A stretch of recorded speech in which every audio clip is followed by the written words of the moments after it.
ಮೊಟ್ಟಮೊದಲ ಬಾರಿಗೆ 1982ರಲ್ಲಿ ಕೇಂದ್ರ ಸರ್ಕಾರವು ಪ್ರತಿ ಸೆಪ್ಟೆಂಬರ್ 1ರಿಂದ 7ನೇ ತಾರೀಕಿನಂದು ಈ ಒಂದು ರಾಷ್ಟ್ರೀಯ ಅಪೌಷ್ಟಿಕತೆ ದಿನಾಚರಣೆ ಅಂತ ಆಚರಣೆ ಮಾಡ್ತಾ ಇದ್ವಿ. ಇದೊಂದು ಮೂಲ ಉದ್ದೇಶ ಏನೆಂದರೆ ಪ್ರತಿಯೊಬ್ಬ ಮಕ್ಕಳು ಸಹ ಪೌಷ್ಟಿಕತೆಯಿಂದ ಇರಬೇಕು ಅನ್ನೋದು ಇದೊಂದು ಪ್ರಮುಖ ಉದ್ದೇಶ. ಕಾರಣ ಏನಂದರೆ ಅಪೌಷ್ಟಿಕತೆಯಿಂದ ಮಕ್ಕಳು ಮರಣ ಹೊಂದ್ತಾ ಇದ್ದಾರೆ. ಕಾರಣ ಏನಂದರೆ ಅವರಿಗೆ ಪೌಷ್ಟಿಕ ಆಹಾರ ಇರೋದಿಲ್ಲ, ಅಂದರೆ ವಿಟಮಿನ್ ಎ ಇರೋದಿಲ್ಲ, ಅದೇ ರೀತಿ ಐರನ್ ಕಂಟೆಂಟ್ಸ್ ಇರೋದಿಲ್ಲ ಮತ್ತು ಕ್ಲೋರಿಕ್ ಆಸಿಡ್ ಇರೋದಿಲ್ಲ. ಇದರಿಂದ ಮಕ್ಕಳು ಹಲವಾರು ಅಪೌಷ್ಟಿಕತೆಯಿಂದ ಮರಣ ಹೊಂದ್ತಾ ಇದ್ದಾರೆ. ಈ ಒಂದು ಅಪೌಷ್ಟಿಕತೆಯನ್ನು ಹೋಗಲಾಡಿಸೋ ಉದ್ದೇಶದಿಂದ ರಾಷ್ಟ್ರಾದ್ಯಂತ ಈ ಒಂದು ಸೆಪ್ಟೆಂಬರ್ 1ನೇ ವಾರದಂದು ಎಲ್ಲ ಆರೋಗ್ಯ ಇಲಾಖೆಯಿಂದ ಈ ರಾಷ್ಟ್ರೀಯ ಪೌಷ್ಟಿಕತೆ ದಿನಾಚರಣೆಯನ್ನು ಆಚರಣೆ ಮಾಡ್ತಾರೆ. ಇನ್ನು ಪ್ರಮುಖವಾಗಿ ನಮಗೆ ಆರೋಗ್ಯದ ಬಗ್ಗೆ ಹೆಚ್ಚಿನ ಕಾಳಜಿ ಇದೆ. ಯಾಕಂದರೆ ಆರೋಗ್ಯವೇ ಭಾಗ್ಯ. ಅದರಿಂದ ಪ್ರತಿಯೊಬ್ಬರು ಸಹ ಆರೋಗ್ಯವಾಗಿರಬೇಕು. ಆರೋಗ್ಯವಾಗಿರೋದು ಸಹ ಪ್ರತಿಯೊಬ್ಬ ಮನುಷ್ಯನ ಹಕ್ಕು. ಸಂವಿಧಾನದಲ್ಲಿ ಏನು ನಾವು ಜೀವಿಸಬೇಕು, ಆರ್ಟಿಕಲ್ 21ನಲ್ಲಿ ಏನು ಸಿಕ್ಕಿದೆ, ಅದೇ ರೀತಿ ನಮಗೆ ಆ ಒಂದು ಆರೋಗ್ಯಕ್ಕೆ ಸಂಬಂಧಪಟ್ಟಂತೆ ಒಳ್ಳೆ ಆಹಾರ ಸಹ ಸಿಗಬೇಕು. ಅದು ಯಾವುದೇ ರೀತಿ ಅಡಾಲ್ಟ್ರೇಷನ್ ಆಗಬಾರ್ದು. ಅಂದರೆ ಏನು ಆ ಒಂದು ಆಹಾರದಲ್ಲಿ ಕಲಬೆರಕೆ ಆಗಬಾರ್ದು, ಅದು ಆಹಾರದಲ್ಲಿ ವಿಷ ಆಗಬಾರ್ದು. ಒಂದು ವೇಳೆ ಆ ರೀತಿ ಆದರೆ ಅದು ಅಪೌಷ್ಟಿಕತೆ ಗುರಿಯಾಗಿ ಈ ದೇಶದ ಏನು ನಾವು ಈ ಇಂದಿನ ಮಕ್ಕಳೇ ಮುಂದಿನ ಪ್ರಜೆಗಳು ಮತ್ತು ಈ ಆಸ್ತಿ ಅಂತ ನಾವೇನು ಹೇಳ್ತೀವೋ ಅದೆಲ್ಲ ನಮಗೆ ವಿರುದ್ಧ ಆಗ್ತೈತೆ. ಅದರಿಂದ ಮಕ್ಕಳ ಒಂದು ಆರೋಗ್ಯ ಭಾಳ ಮುಖ್ಯ ಅಂತ ಹೇಳ್ತಾ ಇದ್ದೀನಿ. ಮತ್ತು ವಿಶೇಷವಾಗಿ ಈ ಒಂದು ರಾಷ್ಟ್ರೀಯ ಪೌಷ್ಟಿಕತೆ ದಿನಾಚರಣೆ ಬಗ್ಗೆ ಹೇಳಬೇಕಂದ್ರೆ ಭಾಳ ವಿಷಕಾರಿ ಅಂಶಗಳು ತುಂಬ್ತಾ ಇದೆ. ಅದಕ್ಕೆ ಕಾರಣ ಏನಂದರೆ ಏನು ನಾವು ಇವತ್ತಿನ ಏನು ಪ್ಯಾಕೆಟ್ ಫುಡ್ ನಾವು ಯೂಸ್ ಮಾಡ್ತಾ ಇದ್ವಿ, ಅದೇ ರೀತಿ ನಾವು ಈ ಪ್ಯಾಕೆಟ್ ಫುಡ್ ನಾವು ಎಷ್ಟು ಯೂಸ್ ಮಾಡ್ತೀವೋ ಅದೆಲ್ಲ ಅಡಲ್ಟ್ರೇಷನ್ ಆಗಿ ಆ ವಿಷ ಅನ್ನೋದು ನಮ್ಮ ದೇಹದಲ್ಲಿ ಹೋಗ್ತಾ ಇದೆ. ಮತ್ತು ಇತ್ತೀಚೆಗೆ ರೈತರಲ್ಲೂ ಸಹ ಏನು ನಾವು ನೋಡಿದಾಗೆ ಹಸಿರು ಕ್ರಾಂತಿ ಆಗಿರ್ಬೋದು ಅಥವಾ ಆಧುನಿಕ ಒಂದು ಕೃಷಿ ಮಾಡುವಂಥ ಎಲ್ಲ ಒಂದು ಪದ್ಧತಿ ಬಂದಿದ್ರು ಸಹ ಆ ಒಂದು ಕೃಷಿ ಉತ್ಪಾದನೆ ಸಹ ಈಗ ವಿಷಕಾರಿ ಅಂದರೆ ಏನೇ ಒಂದು ಕೆಮಿಕಲ್ಸ್ ಏನು ನಾವು ಯೂಸ್ ಮಾಡ್ತೀವಿ, ಅಂದರೆ ಔಷಧಿಗಳು, ಪ್ರತಿಯೊಂದು ಔಷಧಿಗಳು ಸಹ ಆ ಒಂದು ಆಹಾರದಲ್ಲೇ ಸೇರ್ಕೊಳ್ತಾ ಇದೆ. ಅದರಿಂದ ನಾವು ತಿನ್ನೋ ತರಕಾರಿಗಳಾಗಿರ್ಬೋದು, ಹಣ್ಣುಗಳಲ್ಲಾಗಿರ್ಬೋದು ಎಲ್ಲ ವಿಷ ತುಂಬಿಕೊಂಡು ಒಂದು ಮಾನವನ ಒಂದು ಜೀವನಕ್ಕೆ ಭಾಳ ವಿಷ ತುಂಬ್ತಾ ಇದೆ ಅಂತ ಹೇಳ್ತಾ ಇದ್ವಿ. ಇದರಿಂದ ಮನುಷ್ಯನ ಆರೋಗ್ಯ ಭಾಳ ಕುಂಠಿತ ಆಗ್ತಾ ಇದೆ. ಇದು ಮೊದಲನೇದಾಗಿ ಮಕ್ಕಳಿಂದನೇ ಪ್ರಾರಂಭವಾಗಿ ಅದು ಮಕ್ಕಳ ಒಂದು ಜೀವನ ಸಹ ತೊಂದರೆ ಆಗ್ತಾ ಇದೆ ಅಂತ ಹೇಳಕ್ಕೆ ಇಷ್ಟಪಡ್ತೀನಿ. ವಿಶೇಷವಾಗಿ ನಮಗೆಲ್ಲ ತಾಯಂದು ಗೊತ್ತಿರೋದೇನೆಂದರೆ ಈ ಮಕ್ಕಳಿಗೆ ಭಾಳ ಎಲ್ಲ ಪೌಷ್ಟಿಕಾಂಶ ಸಿಗೋದು ಈ ತಾಯಿಯ ಹಾಲಿಂದ. ಅದರಿಂದ the mother is god and so no god to provide milk ಅಂತ. ಅಂದರೆ ತಾಯಿ ಬಿಟ್ಟರೆ ಇನ್ನು ಯಾರೂ ಸಹ ಹಾಲು ಕೊಡೋಕ್ಕೆ ಸಾಧ್ಯ ಇಲ್ಲ. ಅದರಿಂದ ತಾಯಿನಲ್ಲಿ ಸಿಗುವಂಥ ಹಾಲಲ್ಲಿ ಬೇರೆ ಯಾವುದು ಸಹ ನಾವು ಪೌಷ್ಟಿಕಾಂಶ ಆಗಿರ್ಬೋದು ಯಾವುದು ಸಹ ಸಿಗಲ್ಲ. ಅದೆಲ್ಲರಿಗೂ ನಿಮಗೆಲ್ಲ ಹೇಳಿರ್ತಾರೆ ಈಗಾಗಲೇ. ಅದೇ ನಮ್ಮ ಕಾನೂನಲ್ಲಿ ಬಾಟ್ಲ್ ಫೀಡಿಂಗ್ ಆಕ್ಟ್ ಅಂದ್ಬಿಟ್ಟು 1992ನಲ್ಲಿ ಒಂದು ಆಕ್ಟ್ ಬಂದಿದೆ. ಅದರ ಪ್ರತಿಯೊಬ್ಬರು ತಾಯಿನೂ ಸಹ ಮಕ್ಕಳಿಗೆ ಹುಟ್ಟಿದ ತಕ್ಷಣ ಅವ್ರಿಗೆ ಫೀಡಿಂಗ್ ಮಾಡಲೇಬೇಕು. ಯಾವಾಗ ಲಾಸ್ಟ್ ಟೈಮ್ ನಾನು ಒಂದು ವರ್ಷದಿಂದ ಇದೇ ಕಾರ್ಯಕ್ರಮ ನಾವು ಹಾಸ್ಪಿಟಲ್ ಮಾಡಿದಾಗ ಅನಿತಾ ಮೇಡಮ್ ಹೇಳಿದ್ರು, ಯಾವುದೋ ಒಂದು ತಾಯಿ 11 ವರ್ಷ ಫೀಡಿಂಗ್ ಮಾಡಿದ್ರು ಒಂದು ಮಗುಗೆ ಅಂತ. ಈ ಥರ ವಿಶೇಷವಾದ ಒಂದು ಅಂದರೆ ಎಷ್ಟು ಫೀಡಿಂಗ್ ಮಾಡ್ತಾರೋ ಅಷ್ಟು ಹಾಲು ಬರ್ತದೆ. ನಿಮಗೂ ಎಲ್ಲರೂ ಗೊತ್ತು. ಈಗ ನಾವು ಸಹ ಅದೇ ಥರ ಬಂದಿದೆ. ಅದನ್ನು ಮಕ್ಕಳ ತಾಯಿ ನಾವು ಏನು ಮಕ್ಕಳು ಎಷ್ಟು ಆ ತಾಯಿ ಹಾಲು ಕೊಡ್ತಾರೋ ಅಷ್ಟು ಸಹ ಒಳ್ಳೆಯದು ಅಂತ ಹೇಳ್ತಾ ಈ ಒಂದು ಸಂದರ್ಭದಲ್ಲಿ ಈ ಒಂದು ಕಾರ್ಯಕ್ರಮನ ಆಯೋಜನೆ ಮಾಡೋಕ್ಕೆ CDP ಆಗಿರ್ಬೋದು ಅಥವಾ ಅದೇ ರೀತಿ ಈ ಒಂದು CMC ಈ ಒಂದು ಪ್ರೋಗ್ರಾಮ್ನಲ್ಲಿ ನಮಗಿಂತ ಹೆಚ್ಚಾಗಿ ಆರೋಗ್ಯಾಧಿಕಾರಿಗಳು ಕೇಳಿದರೆ ತುಂಬ ಉಪಯುಕ್ತ ಅನ್ಕೊಳ್ತೀನಿ. ಇಲ್ಲಿ ಇಷ್ಟೊಂದು ಅರೇಂಜ್ಮೆಂಟ್ಸ್ ಎಲ್ಲ ಮಾಡಿದ್ದೀರಿ. ಇದರ ಕ್ರೆಡಿಟ್, ಇದರ ಹಿಂದೆ ವರ್ಕ್ ಮಾಡಿದ ಎಲ್ಲರಿಗೂ ಅಭಿನಂದನೆಗಳು. ನಮ್ಮ ಕಾರ್ಯಕ್ರಮದ ಮುಖ್ಯ ಉದ್ದೇಶ ಏನಪ್ಪಾ ಅಂದರೆ ಇವತ್ತಿನ ದಿನದ ಪ್ರಾಮುಖ್ಯತೆ ಮತ್ತು ನಿಮಗೆ ಸ್ವಲ್ಪ ಲೀಗಲ್ ಅವೇರ್ನೆಸ್ ಕೊಡೋದಾಗಿದೆ. ಸೊ ನಮಗೆಲ್ಲ ಗೊತ್ತಿದೆ, ಲೈಫ್ ಈಸ್ ನಾಟ್ ಪರ್ಮನೆಂಟ್ ಅಲ್ವಾ, ಎಲ್ಲ ಟೆಂಪರರಿ. ಇವತ್ತು ಇಲ್ಲಿ ಇರೋರು ನಾಳೆ ಇರ್ತೀವೋ ಇಲ್ಲೋ ನಮಗೆ ಗೊತ್ತಿಲ್ಲ, ನಾಳೆ ಹೇಗಿರ್ತೀವೋ ನಮಗೂ ಗೊತ್ತಿಲ್ಲ. ಸೊ ಇವತ್ತಿನ ಟೈಮಲ್ಲಿ ನಾವೇನು ಮಾಡಬೇಕು ಅಂತ, ಫುಡ್ ಈಸ್ ವೆರಿ ಇಂಪಾರ್ಟೆಂಟ್, ನಾವೆಲ್ಲ ತಗೋಬೇಕು. ಬಟ್ ಅದು ಜಾಸ್ತಿ ಆದರೆ ಹಿಂಗಾಗುತ್ತೆ, ಅತಿ ಆದರೆ ಅಮೃತವು ವಿಷ. ಸೊ ಇಷ್ಟೆಲ್ಲ ಪೌಷ್ಟಿಕಾಂಶದ ಫುಡ್ಡಿನ ಬಗ್ಗೆ ಎಲ್ಲ ಇನ್ನೂ ಹೇಳ್ತಾರೆ ಅನ್ಕೋತೀನಿ. ಮೇಯ್ನ್ ಆಗಿ ನಾವು ಈಗ ಫುಡ್ಡನ್ನು ಟ್ಯಾಬ್ಲೆಟ್ ತರ ತಗೋಬೇಕು. ಈಗ ನಮ್ಗೇನು ರೋಗ ಇಲ್ಲ ಅಲ್ವಾ, ಕೆಲವರಿಗೆ ಇರುತ್ತೆ ಹೇಳಲ್ಲ, ಬಟ್ ಥಿಂಗ್ ಈಸ್ ನಾವು ಫುಡ್ ಅನ್ನು ಟ್ಯಾಬ್ಲೆಟ್ ತರ ತಗೋಬೇಕು. ಯಾಕೆಂದ್ರೆ ನಾವು ಲೈಫ್ ಹೋದಾಗೆ ನಮಗೆ ಟ್ಯಾಬ್ಲೆಟ್ ಆಮೇಲೆ ಫುಡ್ ಆಗಬಾರ್ದು. ಸೊ ಆ ಒಂದು ನಿಟ್ಟಿನಲ್ಲಿ ಫುಡ್ ಈಸ್ ವೆರಿ ಇಂಪಾರ್ಟೆಂಟ್. ನಮ್ಮ ಆರೋಗ್ಯದ ದೃಷ್ಟಿಯಿಂದ ಅದು ತುಂಬಾ ಇಂಪಾರ್ಟೆಂಟ್ ಪಾತ್ರ ವಹಿಸುತ್ತೆ. ಸೊ ಯಾವ ರೀತಿ ತಗೋಬೇಕು ನಮಗೆಲ್ಲ ಗೊತ್ತಿದೆ, ಎಲ್ಲರೂ ಬಿಸಿ, ಬೆಳಿಗ್ಗೆ ಎದ್ದು ಕೆಲಸಕ್ಕೆ ಹೋಗ್ಬೇಕು. ಸೊ ಏನ್ ಮಾಡ್ತೀವಿ, ಶಾರ್ಟ್ ಕಟ್ ಮಾಡ್ತೀವಿ, ಎಲ್ಲಿಂದ ಫಾಸ್ಟ್ ಫುಡ್ ಎಲ್ಲ ತರಿಸ್ತೀವಿ. ಇಲ್ಲಿ KGF ಅಲ್ಲಿ ಮೇನ್ ಆಗಿಲ್ಲ, ಹೊರಗಡೆ ಎಲ್ಲ ಹೋದ್ರೆ ಝೊಮ್ಯಾಟೊ ವೆರಿ ಫೇಮಸ್ ಅಲ್ವಾ, ಕೂತಲ್ಲೇ ಬರುತ್ತೆ. ಮನುಷ್ಯರನ್ನು ಒಂಥರ ಸೋಮಾರಿಗಳಾಗಿ ಮಾಡಿಬಿಟ್ಟಿದ್ದಾರೆ. ಝೊಮ್ಯಾಟೊ, ಸ್ವಿಗ್ಗಿ ಎಲ್ಲ ಬಂದ್ಬಿಡುತ್ತೆ ಟಕ್ ಟಕ್ ಅಂತ. ಆಮೇಲೆ ಇದಕ್ಕೆ ಸೂಪರ್ ಮಾರ್ಕೆಟ್ ಹೋಗುದು ಬೇಡ, ಅದು ಕೂಡ ಬರುತ್ತೆ, ಎಲ್ಲ ಆನ್ಲೈನ್. ಆ ಬಿಸ್ನೆಸ್ ಇಂದ ಏನಾಗುತ್ತೆ, ಮನುಷ್ಯ ಮನೆಯಲ್ಲಿ ಕೂತು will gain the weight and also will become lazy ಅಲ್ವಾ, ಏನು ಹೊರಗಡೆ ಏನು ಕೆಲಸ ಮಾಡಲ್ಲ. ಸೊ ಆಟೋಮೆಟಿಕ್ ಏನಾಗುತ್ತೆ, ಡಾಕ್ಟರ್ದು ಸ್ಕೋಪ್ ಜಾಸ್ತಿ ಆಗುತ್ತೆ, ಹೌದಾ ಅಲ್ಲ? ನಾವು ಮೇನ್ ಆಗಿ ನೋಡ್ಬೇಕು, ನಾವೆಷ್ಟು ಅದೃಷ್ಟವಂತರು. ಒಮ್ಮೆ ಹಾಸ್ಪಿಟಲ್ಗೆ ಹೋಗಿ ನೋಡಿ ಅಂತೆ, ಎಷ್ಟು ಪೇಷಂಟ್ ಇದ್ದಾರೆ, ಡಾಕ್ಟರ್ಗೆ ನೋಡಿ ರೋಸ್ ಹೋಗಿರುತ್ತೆ. It's all because of our own food habits. ಅದನ್ನ ಯಾವ ರೀತಿ ಕಂಟ್ರೋಲ್ ಮಾಡಬಹುದು ಅದರ ಬಗ್ಗೆ ಎಲ್ಲ ಹೇಳ್ತಾರೆ. ನಾನು ಇಲ್ಲಿ ಮೇನ್ ಆಗಿ ಅಂಗನವಾಡಿ ಆಶಾಕರ್ತೆಗಳಲ್ಲಿ ಇದ್ದಾರೆ. ನಾನು ಆಕ್ಚುಲಿ ಸರಿಗೆ ಹೇಳಿದ್ದೆ ನಂದೇನು ಸ್ಪೀಚ್ ಇಲ್ಲ ಅಂತ. ಸೊ ಸರ್ ಪುಷ್ ಮಾಡಿದ್ರು. ಸೊ ನಾನು ಏನಪ್ಪ ಹೇಳೋದಂದ್ರೆ, ಮೊನ್ನೆ 2-3 ದಿವಸದಿಂದ ಪೇಪರಲ್ಲಿ ನೋಡಿದಾಗ ಈ ನಾವೆಷ್ಟು ಲೀಗಲ್ ಅವೇರ್ನೆಸ್ ಪ್ರೋಗ್ರಾಮ್ ಮಾಡಿದ್ರು ಕೂಡ ಆಗೋದು ಹೊರಗಡೆ ಆಗ್ತಾನೆ ಇರುತ್ತೆ. ಎಸ್ಪೆಷಲಿ ಮೈನರ್ ಗರ್ಲ್ಸ್ ಸ್ವಲ್ಪ ನೋಡಿ, 9th ಸ್ಟ್ಯಾಂಡರ್ಡ್ ಎಲ್ಲ ಡೆಲಿವರಿ ಆಗುತ್ತೆ, ಅದು ಸಹ ಬಾತ್ರೂಮ್ ಅಲ್ಲಿ, ಶೌಚಾಲಯದಲ್ಲಿ. ಇಷ್ಟು ಆಡ್, ಅದು ಏನಾಗುತ್ತೆ, ಒಂದು ಆ ತಾಯ್ತನದ ಒಂದು ಬೆಲೆ ಹೋಗ್ಬಿಡುತ್ತೆ ಅಲ್ವಾ. ಒಂದು ಮಗು ಹುಟ್ಟಿ ಬರೋದು ಅದಕ್ಕೇನು ಗೊತ್ತಿಲ್ಲ.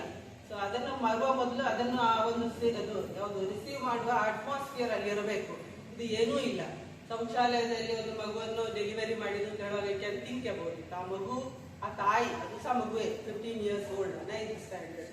ಸೊ ಅಂಥದ್ದೆಲ್ಲ ತುಂಬಾ ನಡೆಯುತ್ತೆ ಹೊರಗಡೆ.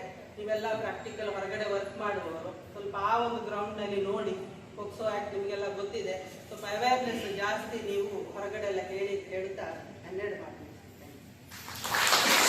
ಮಹಿಳಾ ಮತ್ತು ಮಕ್ಕಳ ಬಗ್ಗೆ ಮುತುವರ್ಜಿ ವಹಿಸಿ ಸರ್ಕಾರ ತಮಗೆ ಕೊಟ್ಟಿರ್ತಕ್ಕಂಥ ಒಂದು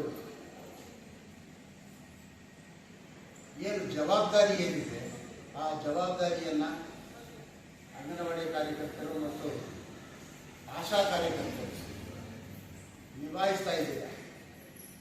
ಪ್ರತಿ ಹಳ್ಳಿಯಲ್ಲೂ, ಪ್ರತಿ ಮನೆಯಲ್ಲೂ ಏನು ಮಕ್ಕಳಿದ್ದಾರೆ, ಕಿಶೋರಿಯರಿದ್ದಾರೆ, ಬಾಳಂತಿಯರಿದ್ದಾರೆ, ಅದನ್ನೆಲ್ಲ ಮಾಹಿತಿ ಸಂಗ್ರಹಿಸಿ ಅವರಿಗೆ ಪ್ರತಿದಿನ, ಪ್ರತಿ ಸಮಯಕ್ಕೂ ಸಹ ಏನು ಪೌಷ್ಟಿಕ ಆಹಾರವನ್ನು ತಗೋಬೇಕು ಅನ್ನೋದ್ರ ಬಗ್ಗೆ ತಾವೆಲ್ಲ ಮಾಹಿತಿ ಕೊಡ್ತಾ ಇದ್ದೀರಾ.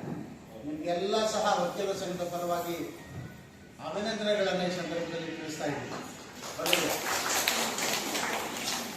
ಅದೇ ರೀತಿಯಾಗಿ ತಾಲೂಕಿನ ಒಂದು ಆಸ್ಪತ್ರೆಗಳಲ್ಲಿ, ಸರ್ಕಾರಿ ಆಸ್ಪತ್ರೆಗಳಲ್ಲಿ, ವೆಟರ್ನರಿ ಹಾಸ್ಪಿಟಲ್ ಇದೆಯಲ್ಲ, ಅಲ್ಲೂ ಸಹ ಹೆಚ್ಚಿಗೆ ನಮ್ಮ ಡಾಕ್ಟರ್ ಸುರೇಶ್ ಕುಮಾರ್ ಅವರ ಒಂದು ಸಾರಥ್ಯದಲ್ಲಿ ಬಾಳೆಂತಿಯರಿಗೆ ಒಳ್ಳೆ ಟ್ರೀಟ್ಮೆಂಟ್ ಸಿಗ್ತಾ ಇದೆ ಅಂತ, ಮತ್ತು ಮಕ್ಕಳಿಗೂ ಸಹ ಒಳ್ಳೆ ಟ್ರೀಟ್ಮೆಂಟ್ ಸಿಗ್ತಾ ಇದೆ ಅಂತ ಸಹ ನಾವು ಕೇಳ್ಬರ್ತೀವಿ. ಅವ್ರಿಗೂ ಸಹ ಈ ಸಂದರ್ಭದಲ್ಲಿ ಅಭಿನಂದನೆಗಳನ್ನು ತಿಳಿಸ್ತಾ ಇದ್ದೀವಿ. ಮತ್ತೊಂದು ವಿಚಾರ, ಈ ದಿನ ತುಂಬ ಚೆನ್ನಾಗಿದೆ. ಇಷ್ಟೊಂದು ಯಾತ್ರೆಗಳನ್ನ ನೀವು ಇಟ್ಟು ನಮ್ಮನ್ನು ಮಾತಾಡಿದ್ರೆ ನಾವು ಹೆಂಗೆ ಮಾತಾಡ್ತೀವಿ,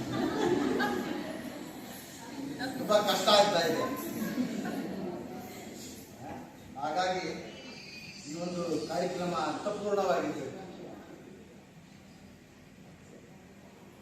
ಇದನ್ನೆಲ್ಲ ನೋಡ್ತಾ ಇದ್ರೆ ಮಕ್ಕಳನ್ನ, ಮಹಿಳೆಯರನ್ನ, ಬಾಳಂತಿಯರನ್ನ, ಕಿಶೋರಿಯರನ್ನ ಚೆನ್ನಾಗಿ ನೋಡ್ಕೊಳ್ತಾ ಇದ್ದೀರಾ ಅಂತ ಒಂದು ಅನಿಸ್ತಾ ಇದೆ ನಮಗೆ. ಈ ಒಂದು ಇದನ್ನೆಲ್ಲ ನೋಡ್ತಾ ಇದ್ದಾರೆ, ತಿಳಿಗಳೆಲ್ಲ ನೋಡ್ತಾ ಇದ್ದೆ. ಹಾಗಾಗಿ ಈ ಒಂದು ಕಾರ್ಯಕ್ರಮಕ್ಕೆ ತಾವೆಲ್ಲ ಬಂದಿದ್ದೀರಾ. ಮುಂದಿನ ದಿನಗಳಲ್ಲಿ ನಿಮ್ಮ ಮೇಲೆ ಹೆಚ್ಚಿನ ಜವಾಬ್ದಾರಿ ಇದೆ. ಮಕ್ಕಳನ್ನ ಮತ್ತು ಇತರರನ್ನ ನೋಡ್ಕೊಳ್ಳುವಂಥ ಜವಾಬ್ದಾರಿ ತುಂಬ ಇದೆ ನಿಮ್ಮ ಮೇಲೆ. ಇವಾಗ ಮಾಡ್ತಾ ಇದ್ದೀರಾ, ಮುಂದಿನ ದಿನಗಳಲ್ಲೂ ಒಳ್ಳೆ ಕೆಲಸ ಮಾಡ್ಕೊಂಡು ಹೋಗಿ ಅಂತ ಈ ಸಂದರ್ಭದಲ್ಲಿ ಮಾತಾಡಲು ಅವಕಾಶ ಮಾಡಿಕೊಟ್ಟಂತ ಎಲ್ರಿಗೂ ನಮಸ್ಕಾರ. ನಮಸ್ಕಾರ ಮಾಡೋದು ನನ್ನ ಸಂಸ್ಕಾರ. ವೇದಿಕೆಯ ಗಣ್ಯರಿಗೂ ಸಹ ನಮಸ್ಕಾರ ಹೇಳ್ತಾ, ಈ ಕಾರ್ಯಕ್ರಮ ಏನಿದೆ, ಈ ಟೇಬಲ್ ಮೇಲೆ ಇರ್ತಕ್ಕಂಥ ಐಟಮ್ಸ್ ಹೇಳಿದ್ರು. ನಾವು ಎಷ್ಟೊತ್ತು ಮಾತಾಡಿದ್ರು, it's of useful and it's of no use. Program ಇಷ್ಟೇ, ನಾವು ಏನೆಲ್ಲ ತಿನ್ಬೇಕು, ಪೌಷ್ಟಿಕ ಆಹಾರ ಇಲ್ಲಿ ಇದೆ. ಸುಮಾರು 70 ಐಟಮ್ ಇದೆ. ಈ 70 ಐಟಮ್ ಇಲ್ಲಿರೋರು ಯಾರಾದ್ರೂ ಒಂದೇ ದಿವಸ ಯಾರಾದ್ರೂ ತಿನ್ನೋರಿದ್ರೆ ಅವ್ರ ಕೈ ಎತ್ತಿ. ಖಂಡಿತ ಸಾಧ್ಯ ಇಲ್ಲ. ಸ್ವಲ್ಪ ಸ್ವಲ್ಪ ತಿಂದು. ಅತಿಯಾದ ನಮ್ಮ ನ್ಯಾಯಾಧೀಶರಾದ ಶ್ರೀಧಾ ಮೇಡಮ್ ಅವರು ತಿಳಿಸ್ಕೊಟ್ರು, ಅತಿಯಾದ್ರೆ ಅಮೃತ ಕೂಡ ವಿಷ ಆಗುತ್ತೆ ಅಂತ ಭಗವಂತ ಕೊಟ್ಟಿದ್ದಾನೆ. ಇಷ್ಟ ಐಟಮ್ ಒಂದು ದಿವಸ ಯಾರು ಟ್ರೈ ಮಾಡಕ್ ಹೋಗ್ಬೇಡಿ. ಇರೋದೆಲ್ಲ ಪೌಷ್ಟಿಕ ಆಹಾರನೇ. ಇದ್ರ ಜೊತೆಗೆ ಸಾಮಾನ್ಯವಾಗಿ ಎದುರು ಲೈಕ್ ಮಾಡೋದು ಇನ್ನೂ 2 ಐಟಮ್ ಇಲ್ಲ. ಇಲ್ಲಿ ಕಬಾಬ್ ಬಿರಿಯಾನಿ ಇಲ್ಲ.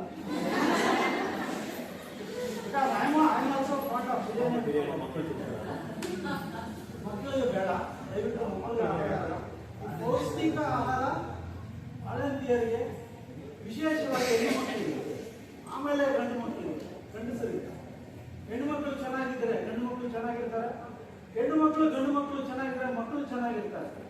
ಮೊದಲ ಆದ್ಯತೆ, ಪ್ರಾಮುಖ್ಯತೆ, importance to the children. What this program says,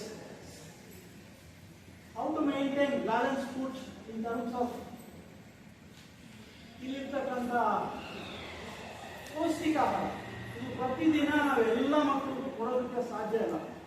ಆದರೂ ಕೂಡ ಪ್ರಯತ್ನ ಮಾಡ್ಬೋದು. ದಿನಕ್ಕೆ 1-2 ಐಟಮ್ ಕೊಡ್ಬೋದು ಅಂತ ಹೇಳಿ ಪೌಷ್ಟಿಕ ಆಹಾರದ ಒಂದು ಶಕ್ತಿ ಏನಿದೆ ಅಂತ ನಮ್ಮ ವೇದಿಕೆಯಲ್ಲಿ ಇರ್ತಕ್ಕಂಥ ಗೆಳೆಯರು ತಿಳಿಸ್ಕೊಟ್ಟಿದ್ದಾರೆ. ಅದಕ್ಕೂ ಮುಂಚಿತವಾಗಿ ಇದನ್ನೆಲ್ಲ ನಾವು ಹೆಚ್ಚಿಗೆ ಒಂದೇ ಸೇರಿಸಿದ್ರೆ ಅಜೀರ್ಣ ಆಗ್ಬೋದು. ನಮ್ಮ ಇವರು ಮೆಡಿಕಲ್ ಚೀಫ್ ಇದ್ದಾರೆ, ಸೊ ಅವರು ನಮ್ಮ ದಾರಿಗೆ ಬರ್ತಾರೆ. ನಮಗೆ ಆರೋಗ್ಯ ಹೆಲ್ತ್ ಕೊಡೋದ್ರೆ ಅವ್ರ ಹತ್ರ ಹೋಗ್ತೀವಿ. ಇಲ್ಲಿ importance service of the doctor. So ಜಾಸ್ತಿ ತಿನ್ನೋದು ಬೇಡ. ಡಾಕ್ಟ್ರು ಇಂಪಾರ್ಟೆನ್ಸ್ ಇದೆ ಸೊಸೈಟಿಗೆ, ಸೊ ನಾವು ಡಾಕ್ಟರ್ ಹತ್ರ ಹೋಗೋದು ಬೇಡ, ಹೆಚ್ಚಾಗಿ ತಿನ್ನಿ. ಎರಡನೇದು ನಮ್ಮ ಇಂಜಿನಿಯರ್, ಅವ್ರಿಗೂ ಪೌಷ್ಟಿಕ ಆಹಾರ ಬೇಕು. ಒಂದು ಇಂಡಸ್ಟ್ರಿ ಬರಬೇಕಂದ್ರೆ ಒಬ್ಬ ಇಂಜಿನಿಯರ್ ಬೇಕು. ಸೊ ಇಂಜಿನಿಯರು ಡಾಕ್ಟ್ರು ಸಮಾಜ ಸೇವೆ ಮಾಡ್ತಾರೆ. ಇಂಜಿನಿಯರ್ ಎಷ್ಟು ಇಂಪಾರ್ಟೆಂಟು, ಡಾಕ್ಟ್ರು ಅಷ್ಟೇ ಇಂಪಾರ್ಟೆಂಟ್. ಒಂದು ಕಡೆ ಉತ್ಪಾದನೆ ಸಂಪಾದನೆ ಇಂಜಿನಿಯರ್ ಕೊಟ್ಟರೆ, ನಮ್ಮ ಡಾಕ್ಟ್ರು ನಮ್ಮ ಆರೋಗ್ಯನ ಕಾಪಾಡ್ತಾರೆ. ಇಬ್ರು ಇಂಪಾರ್ಟೆಂಟ್ ಅಲ್ವಾ? Yes or no? Both are important to the society. At the same time, I will write a question. ಒಬ್ಬ lawyer,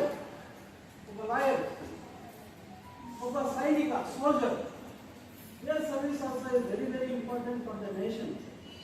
A lawyer stands in forefront to protect and follow the Constitution of India provided by the legend, the pioneer Dr. B.R. Ambedkar.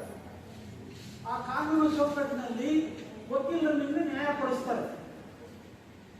ಪೌಷ್ಟಿಕ ಆಹಾರಕ್ಕೂ ನ್ಯಾಯಕ್ಕೂ ಸಂಬಂಧ ಇಲ್ಲ. I giving comparison. ಈ ವಕೀಲರ ಸೇವೆಯನ್ನು ಸಮಾಜಕ್ಕೆ ನಿಮ್ಮೆಲ್ಲರಿಗೂ ಬಹಳ ಪ್ರಾಮುಖ್ಯತೆ, ಬಹಳ ಇಂಪಾರ್ಟೆಂಟ್.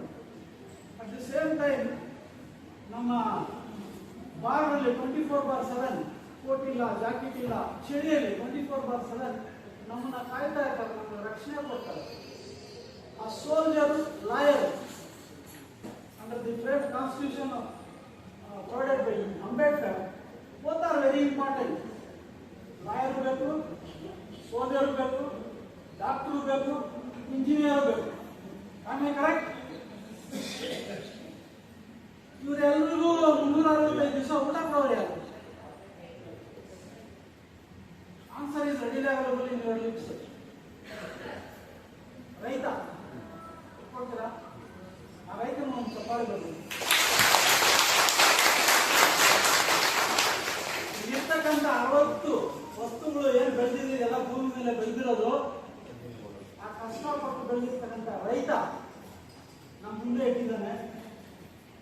ಅದಕ್ಕೊಂದು ಪ್ರಾವರ್ ಹೇಳ್ಬೋದು, ಸೂರ್ಯನಿಲ್ಲದೆ ಬೆಳಕಿಲ್ಲ, ಮುಗಿಲಿಲ್ಲದೆ ಮಳೆ ಇಲ್ಲ, ರೈತನಿಲ್ಲದೆ ಜಗವಿಲ್ಲ. ಹಂಗಂತೇಳಿ ರೈತನೊಂದು ಬಟ್ಟೆ ಗಲೀಜಾಗಿದೆ, ತಮಿಳಲ್ಲಿ ಒಂದು ಪழமொழி ಗಾದೆ ಹೇಳ್ತಾರೆ, சிரிக்கிறவன் கஷ்டப்பட மாட்டான், கஷ்டப்படுறவன் சிரிக்க மாட்டான், கஷ்டப்படுறவனை பார்த்து சிரிச்சவன் என்னைக்கு உருப்பட மாட்டான்.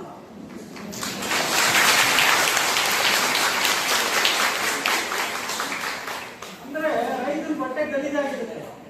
I am born and brought up from a farmer's family. I am very proud of today I am advocate. ಎಲ್ಲೇ ಇರಲಿ, ರೈತ ಹೆಂಗೇ ಇರಲಿ, ಅವನ ಬಗ್ಗೆ ಕೀಳಾಗಿ ನೋಡೋದು ಹೇಳ್ತಾ ನಾನು ಭಾಷಣ ಮುಗಿಸೋಕ್ ಮುಂಚೆ ನೀವೆಲ್ಲರೂ ಎಲ್ಲೇ ಇರಿ, ಹೇಗೆ ಇರಿ, ಸದಾ ಚೆನ್ನಾಗಿರಿ, ಯಾವಾಗಲೂ ಪೌಷ್ಟಿಕ ಆಹಾರ ತಿಂತಾ ಇರಿ, ಆರೋಗ್ಯಕ್ಕೆ ನೀವೇ ದಾರಿಯಾಗಿದೆ ಅಂತ ಹೇಳ್ತಾ living style please smile take care. So ಇವೆಲ್ಲ ತಡೆಯೋದಕ್ಕಾಗಿ ನ್ಯೂಟ್ರಿಷನ್ ಕೊಡ್ಬೇಕಂತ ಸೊ ಈಗಾಗಲೇ ಎಲ್ಲ ಹೇಳಿರೋದು. ಸೊ ಇವೆಲ್ಲ ಎಷ್ಟೇ ನ್ಯೂಟ್ರಿಷನ್ ಕೊಟ್ಟರು ನಾನು ಈಗಾಗಲೇ ಹೇಳಿದಾಗೆ ಈ ಒಂದು ಚೈಲ್ಡ್ ಮ್ಯಾರೇಜ್ ಮತ್ತೆ ಪೋಕ್ಸೋ ಏನು ಇದಾಗ್ತದೆ ಅವೆಲ್ಲ ಫೇಲ್ಯೂರ್ ಆಗ್ತದೆ. ಸೊ ಅದ್ರ ಜೊತೆಗೆ ಈಗಾಗಲೇ ನಮ್ಮದೇ ಇಂಪ್ಲಿಮೆಂಟೇಷನ್ ಇಲಾಖೆ ಆಗಿರೋದ್ರಿಂದ, ಅನುಷ್ಠಾನ ಇಲಾಖೆ ಆಗಿರೋದ್ರಿಂದ ನಮ್ಮದು ಮತ್ತೆ ಆರೋಗ್ಯ ಇಲಾಖೆ ಇದ್ರ ಬಗ್ಗೆ ಇದರಿಂದ ವಿಶೇಷವಾಗಿ ನಿಮಗೆಲ್ಲ ಹೆಚ್ಚಿಗೆ ಏನು ಹೇಳಬೇಕಾಗಿಲ್ಲ. ಈಗಾಗಲೇ ಎಲ್ಲ ತಮಗೆಲ್ಲ ಅರಿವಿದೆ. ಈ ನಿಟ್ಟಿನಲ್ಲೇ ಈ ಒಂದು ಕಾರ್ಯಕ್ರಮ ಈಗಾಗಲೇ ನಮ್ಮ ಸಾಹೇಬರು ಹೇಳ್ತಾ ಇದ್ರು 1990s ಅಲ್ಲಿ ಈ ಒಂದು ಪೌಷ್ಟಿಕ ದಿನಾಚರಣೆಯನ್ನ ಮೊದಲಿಗೆ ಆಚರಣೆಗೆ ಬಂತು ಅಂತ. ಈ ನಿಟ್ಟಿನಲ್ಲೇ ನಮ್ಮ ಕೇಂದ್ರ ಸರ್ಕಾರ ಏನ್ 1975 ಅಲ್ಲಿ ICDS ಬಂತು, ಅದನ್ನ ಅದು ಬಂದಿದ್ರು ಸಹ ಇನ್ನು ಮಾಲ್ ನ್ಯೂಟ್ರಿಷನ್ ಮತ್ತೆ ಈಗಾಗಲೇ ಜೊತೆ anaemia, maternal mortality rate, infant mortality rate increase ಆಗ್ತಾ ಇರೋದ್ರಿಂದ ಸೊ ಇದನ್ನೆಲ್ಲ ಮನ್ಕೊಂಡು ನಮ್ಮ ICDS ಜೊತೆಗೆ ರಾಷ್ಟ್ರೀಯ ಪೋಷಣ್ ಅಭಿಯಾನ ಅಂತ ಒಂದು ಕಾರ್ಯಕ್ರಮ, ಇದು ಒಂದು ಸ್ಕೀಮ್ ಅಲ್ಲ, ಇದು ಒಂದು ಅಭಿಯಾನ ಅಂತ ಜಾರಿಗೆ ತಂದರೆ 2017 ಮತ್ತೆ 18ನೇ ಸಾಲಿನಲ್ಲಿ 2018ನಲ್ಲಿ ಮೊದಲಿಗೆ ರಾಜಸ್ಥಾನದಲ್ಲಿ ಈ ಒಂದು ಕಾರ್ಯಕ್ರಮವನ್ನ ಜಾರಿಗೆ ಬಂದು ಮತ್ತೆ ಹಂತ ಹಂತವಾಗಿ ಎಲ್ಲ ನಮ್ಮ ಎಂಟೈರ್ ನಮ್ಮ ಇಂಡಿಯಾದಲ್ಲಿ ನಮ್ಮ ರಾಷ್ಟ್ರವ್ಯಾಪಿ ಮತ್ತೆ ನಮ್ಮ ರಾಜ್ಯವ್ಯಾಪಿ ಈ ಒಂದು ಕಾರ್ಯಕ್ರಮ ಅನುಷ್ಠಾನ ಆಗ್ತಾ ಇದೆ. ಇದರ ಉದ್ದೇಶದಿಂದ ನ್ಯೂಟ್ರಿಷನ್ ಹೆಚ್ಚಿಗೆ ಮಾಡಲಿಕ್ಕೆ ಪೋಷಣ್ ಅಭಿಯಾನ. ಈ ಒಂದು ಪೋಷಣ್ ಅಭಿಯಾನದಲ್ಲಿ ನಮಗೆ ಈಗಾಗಲೇ ತಮಗೆಲ್ಲ ಗೊತ್ತಿದೆ, ಸೆಪ್ಟೆಂಬರ್ ಮಾಹೆಯನ್ನ ಪೌಷ್ಟಿಕ ಮಾಸಾಚರಣೆ ಅಂತ 2018ರಿಂದಲೂ ಸಹ ಆಚರಣೆ ಮಾಡ್ತಾ ಇದ್ದೀವಿ. ಹಾಗೆಯೇ ಮಾರ್ಚ್ ಮಾಹೆಯಲ್ಲಿ ಪೋಷಣ್ ಪಕ್ವಾಡ ಅಂತ ಸೆಲೆಬ್ರೇಷನ್ ಮಾಡ್ತಾ ಇದ್ದೀವಿ. ಈ ದಿನ ಮಾತ್ರ ಈ ತರ ಪೌಷ್ಟಿಕ ದಿನಾಚರಣೆ ಅಂತ ಆಚರಣೆ ಮಾಡ್ತಾ ಇದ್ದೀವಿ. ಸೊ ಈಗಾಗಲೇ ನಮ್ಮ ಮೊದಲ ಸಂಘದ ಅಧ್ಯಕ್ಷರು ಹೇಳಿದಂಗೆ ನಾವು ದಿನನಿತ್ಯ ಸಹ ನಮ್ಮ ಅಂಗನವಾಡಿ ಕಾರ್ಯಕರ್ತೆಯರು ಮತ್ತೆ ಆಶಾ ಕಾರ್ಯಕರ್ತೆಯರು ಸಿನ್ಸ್ ಈ ಕಾರ್ಯಕ್ರಮ ಸ್ಟಾರ್ಟ್ ಆದಾಗಿಂದಲೂ ಸಹ ಇದನ್ನ ಎಫೆಕ್ಟಿವ್ ಆಗಿ ಇಂಪ್ಲಿಮೆಂಟೇಷನ್ ಮಾಡೋದ್ರಲ್ಲಿ ಶ್ರಮಿಸ್ತಾ ಇದ್ದೀರಿ ಅಂತ ಮತ್ತೊಮ್ಮೆ ಹೇಳ್ತಾ ಇದ್ದೀನಿ. ಅದ್ರ ಜೊತೆಗೆ ಇಲ್ಲಿ ಇದು ಜನಾಂದೋಲನ ಕಾರ್ಯಕ್ರಮ, ಒಂದು ಅಭಿಯಾನ. ನಮ್ಮ ಇಲಾಖೆನೇ ಇಲ್ಲ, ಮಹಿಳಾ ಮತ್ತು ಮಕ್ಕಳ ಅಭಿವೃದ್ಧಿ ಇಲಾಖೆ, ಆರೋಗ್ಯ ಇಲಾಖೆ, ಶಿಕ್ಷಣ ಇಲಾಖೆ ಮತ್ತೆ ಗ್ರಾಮೀಣಾಭಿವೃದ್ಧಿ ಮತ್ತೆ ಪಂಚಾಯತ್ ರಾಜ್ ಇಲಾಖೆಯವರಿಗೆ ನಾವೆಲ್ಲ ಸಹಭಾಗಿಯಾಗಿ ಪ್ರತಿಯೊಂದು ಗ್ರಾಮದಲ್ಲಿ, ಅಂಗನವಾಡಿ ಕೇಂದ್ರದಲ್ಲಿ, ಪಂಚಾಯತಿನಲ್ಲೂ ಸಹ ಈ ಒಂದು ಮಾಹೆ ಫುಲ್ ಆಗಿ ಈ ಒಂದು ನಮಗೆ ಸೀಮಂತ ಕಾರ್ಯಕ್ರಮ ಆಗಿರ್ಬೋದು, ಗಿಡ ನೆಡುವ ಕಾರ್ಯಕ್ರಮ, ಅನ್ನಪ್ರಾಶನ ಕಾರ್ಯಕ್ರಮ, ಈ ಒಂದು ಪೋಷಣ್ ಅಭಿಯಾನದಲ್ಲಿ ನಾವು ಎಫೆಕ್ಟಿವ್ ಆಗಿ ಇಂಪ್ಲಿಮೆಂಟೇಷನ್ ಮಾಡ್ತಾ ಇದ್ದೀವಿ ಅಂತ ಹೇಳ್ತಾ ಈಗ ನಾನು ಮತ್ತೊಮ್ಮೆ ಹೇಳ್ತಾ ಇದ್ದೀನಿ, ಮೇಡಮ್ ಅವರೇ ಎಲ್ಲ ಅದನ್ನ ಇದು ಮಾಡ್ತಾ ಇರೋದ್ರಿಂದ ಅದರ ಮಗನ ನ್ಯಾಯಾಧೀಶರು ನಾವು ಪೋಕ್ಸೋ ಕಾಯ್ದೆ ಮತ್ತೆ ಬಾಲ್ಯ ವಿವಾಹ ನಿಷೇಧದ ಕಡೆ ಹೆಚ್ಚಿನ ಗಮನ ಹರಿಸಬೇಕಂತ ಹೇಳ್ತಾ ಒಂದು 2 ಮಾತನ್ನ ಮುಗಿಸ್ತಾ ಇದ್ದಾರೆ. ಜೊತೆಗೆ ಈ ಒಂದು ಕಾರ್ಯಕ್ರಮದ ಬಗ್ಗೆ ನಮ್ಮ ಸಂಪನ್ಮೂಲ ವ್ಯಕ್ತಿಗಳಾಗಿ ಆಗಮಿಸಿರ್ತಕ್ಕಂಥ ಅನಿತಾ ಮೇಡಮ್ ಇನ್ನು ನ್ಯೂಟ್ರಿಷನ್ ಬಗ್ಗೆ ಇನ್ನೂ ಹೆಚ್ಚಿಗೆ ಮಾಹಿತಿ ಕೊಡ್ತಾರೆ ಅಂತ ಹೇಳ್ತಾ 2 ಮಾತು ಮುಗಿಸ್ತಾ ಇದ್ದೀನಿ. ಧನ್ಯವಾದಗಳು.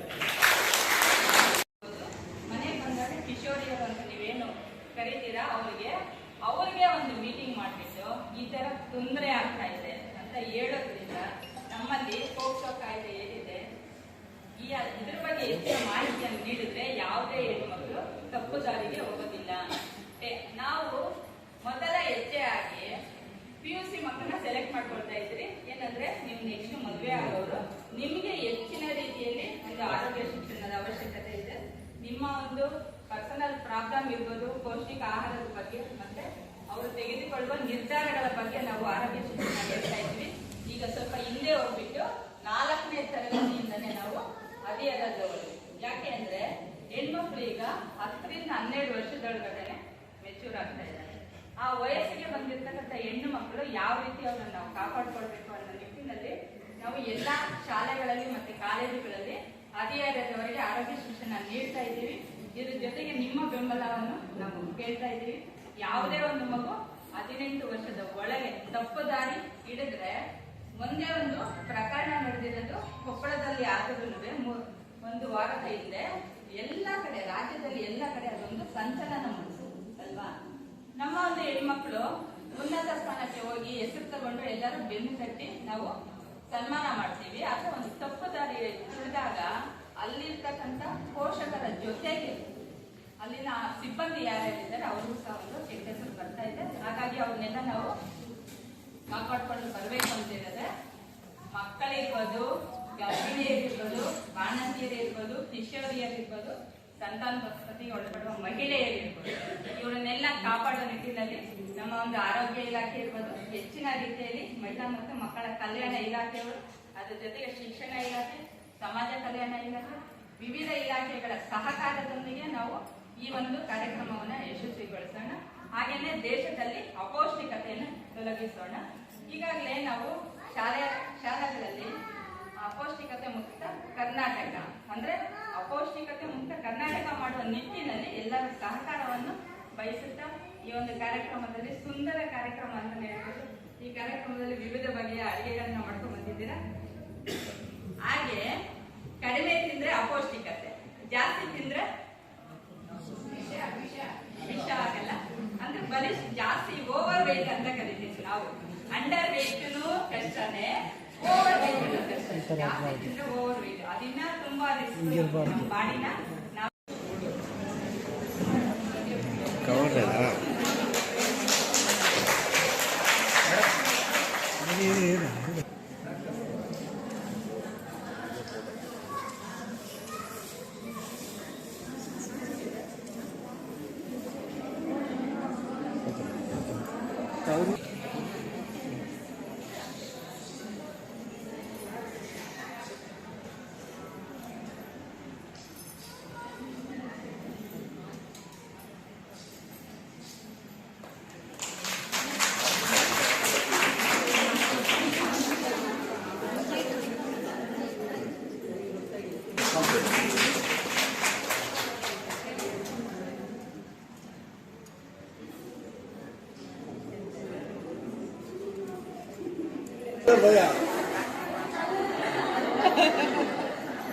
ಇಲ್ಲ ಸರ್, ಅದು ಅಧ್ಯಕ್ಷ